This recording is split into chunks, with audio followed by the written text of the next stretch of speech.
News on Fox 6. In Springfield, one person is dead and another hospitalized following an early morning shooting on Allen Park Road. Thanks for joining us for Western Mass News at 10 on this Thursday. I'm Chris Pisano.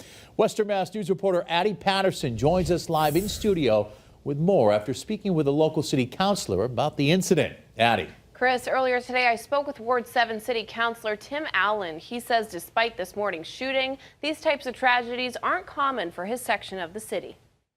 I've been city councilor here for 16 years, and I'm not sure I remember anything quite like this. Springfield police responding to Allen Park Road early Thursday morning for reports of an unknown trouble. When crews arrived on scene, they found two gunshot victims inside of a house. Officials say one of the victims, an adult woman, was killed during the incident and was pronounced dead at the scene. The other gunshot victim, an adult man, was taken to Bay State Hospital with non-life-threatening injuries. Very rare, a very safe ward in terms of this type of thing.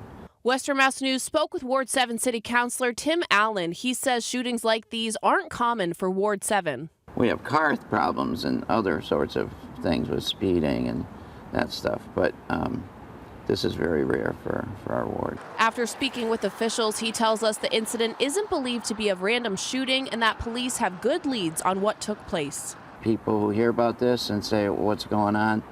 There's no threat to the public. Allen tells Western Mass News the most important lesson from this type of incident is if you see something, say something. Always look out for each other, look out for anything that seems mysterious.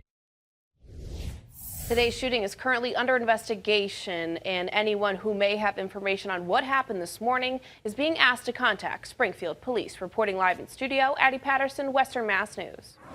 Addie, thanks for that live.